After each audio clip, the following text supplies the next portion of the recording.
Geoffrey today On the 5th of August. on the 5th of August. And Geoffrey, what was your score? Above target in all areas. People above target, process above target, business environment above target. So Jeffrey did actually PMP at his own, and we were talking. So Jeffrey, what you were saying, can you go ahead? I am really impressed by this guy. So I'll come back later. Let him talk first. Yes, Jeffrey. Well, for me, the journey started in 2018. I On the bought Philip's book and I did his Udemy class online. And at that time, I didn't have enough credentials to take the PMP. So I was going for the CAPM. And then, with all the other problems, COVID and everything, time passed me by. So I decided I'd just wait until I had the 5 years experience underneath and that I'll go for the PMP one shot. Then I saw Andrew book online. I bought his book and I bought his Udemy class. I bought Philip Udemy class and I started studying. Okay. So from around March 18th, I went on a 4-month journey and I really put in a lot of time. Sometimes it was 10-hour days because I'm self-employed. So when I'm 10 hours a day. Yeah, I got into problems with my wife. She said I was studying too much. And I think because I was frightened that I wasn't going to make it. So I just keep on studying more and more and more. And when I did my first mock exam on prepcast, I only got 54% and I was 15 questions short before the time ran out. So I got real scared. And then I just started doing a little more mock exams, getting a little better, getting more comfortable. I started watching a lot of your coaching calls and I was stealing information from you doing the coaching calls. And I started to follow that process. And then I started writing down all the things you said you must study in order to pass the exam. Okay. But the real thing what caused me to jump forward is when you were speaking to one of your students and you said they keep getting 60 in the 60s in the mock exam, but you told the student that they were ready. So I felt if I keep getting 60s also, I'm ready also. So I decided to take the leap. So you went with the 60 and you work on that thing. Yes. Okay. So how was the exam? It was, well, of course, you're always frightened. And the first 60 questions, I took my time because I remember you saying read the questions slow. And when I was doing the mock exams, I would read the questions extremely fast, trying to finish the exam. And then I'll make small little mistakes. I'll choose a question that have a correct answer at the beginning.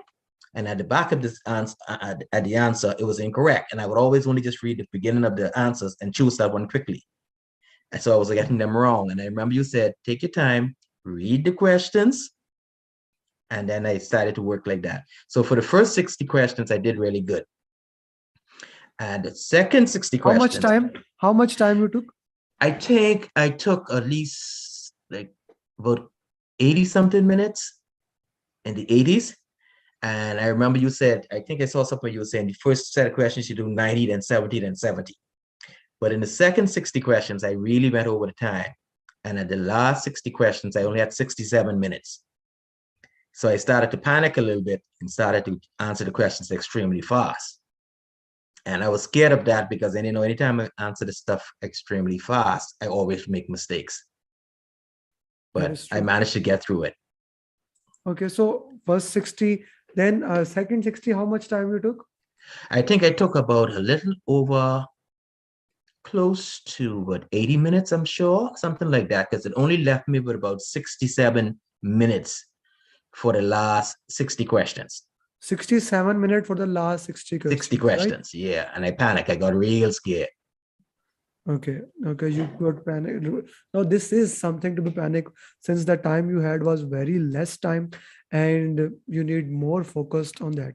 Okay. Mm-hmm. So, were you able to complete all the questions on time? Yes. That is something that should be your goal when you are doing PMP. Like at least you must be able to complete everything on time. It does not matter how much time you took in the back, but at the end of the day, if you do well, then that's a good news. Okay, so Shivita is asking, So did you have any question regarding network diagram? No, Okay.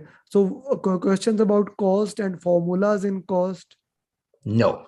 One, I think I had one EMV, only one of those, but with three E- drag and drops. Okay, okay. But EMV is more related to risk. So I can say that that is more of a risk question instead of a costing question, right? Yeah, yes. If I can Hmm. remember correctly, yes. Yeah. So how was your exam structured more? More agile or more predictive? More agile, More agile and agile. hybrid. I would say Agile and hybrid. same to me, about 80%, but sometimes you're not very sure because you'd be going through them extremely fast, but Hmm. the majority was situational. Okay. And what was your score in prepcast? My score, actually, the first prep cast I took, I got 54%. Okay. And But remaining? then the other ones, I got like 67, 69. I never got in the 70s. It's Never, okay. for none of the preps. It's okay. We don't need to care about that. Even if we don't go, we don't go. It is simple as that it is. Okay. Jeffrey, very important thing. So while you were doing the questions in the real exam, so were you moving away from the question? You were losing focus. Anything happened to you? No, at once or twice, when I started to watch the time, I realized that I wasn't reading the questions in the last 60 pretty good because I was reading half the question and looking up at the time, reading the question and looking up at the time. And that's something you would want to get rid of, don't do, because it really distracts you from reading the question properly when you're worried about the time. Yeah, yeah, that is a really fact. Okay, coming back to the questions again, since we are getting these questions regarding that. Okay, so resource, stakeholder, and communication. This was the most highlighted area in your exam. Yes, yes, yes. They were, yes. Those And areas extremely. yeah, in agile, servant leadership mind, agile mindset, that is enough with the Yeah, four values and 12 principles. No yes. Kanban, no Kanban, and all those questions. Or were there any questions of Kanban and other things? If I can remember, I think I got one, but it's mainly what you just said prior. Mainly agile, the servant leader. They actually wanted to concentrate on the project manager knowing how to interact with persons, deal with persons. It seems as if that's where their focus is going. Okay, okay, okay. What about procurement? One of my student Priya cleared, oh sorry, Asha cleared, and she had a point that there were many questions regarding procurement. So, what was No, your status in the exam? if I could remember correctly, maybe about two, but it wasn't a lot for me. It wasn't a It lot. was, it wasn't a lot. Okay. And what about risk? Risk, I can remember trying to remember.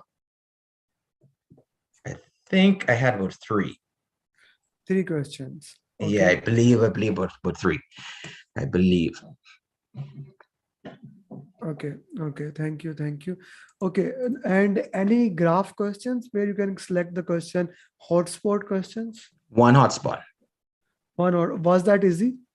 I think it was pretty easy to make. It's pretty easy if I can remember because they just asking you where, if I can remember correctly, where's the project at this particular point on the graph, and you just had to click on to tell you if it's ahead of schedule or behind schedule. More like Okay. like that. Yeah. Okay. How many drags and drop question? Three. Three drag and drop question. And were they straightforward or they were confusing? How was in those questions? It was straightforward. Straightforward questions. Hmm. And all the questions were situational question Yes, mainly mainly. situational questions, mainly. Mainly situational question. Okay. Okay. Okay. So let's see if audience have any questions. Okay. Any critical path question? No critical path. No critical path questions. No formula questions. Okay. So what were apart which area was most tricky like in the exam? Uh, some of the questions, like you said earlier when I was watching one of your video, they had a couple of questions that were extremely vague that I didn't even think the answers were even like appropriate for the question. So I Hmm. just choose what I think would have been the best one. But it was just like the answers in the question were like nowhere there at all. That they didn't even supposed to be together. And I So had a how few do questions like that. okay, how do you rate the difficulty level of Prepcast and this? Uh, for me, the exams was easier than Prepcast because I was better at situational situations, running my business and being a manager for so long, as opposed to when if you got into a lot where it was weak in Prepcast, a lot of the processes and following the process and which come next and which process to use afterwards and which Yeah, come yeah. first. Yeah, Yeah, prepcast question needs maybe revision because there are many ITT questions, many process questions. yeah. I totally agree. So, Geoffrey, you have given us a lot of information. So, what one advice you would like to give to all PMP aspirants? Well, even though I would say a lot of the most of simulators have a lot of old questions, I guess, were more appropriate for the old exam. I would still tell everybody to do the simulators because it helps you to focus, it helps you to watch your time, and it helps you to get through the exam at the appropriate time. As you get better at the simulator, it'll be easier in the exam. But Good, once you learn the concept behind the project management, the situational questions will be much easier. good, good. Thank you very much for your time and for this generosity. Appreciate it. Nice speaking to you. Finally met you at least online. Yeah, we did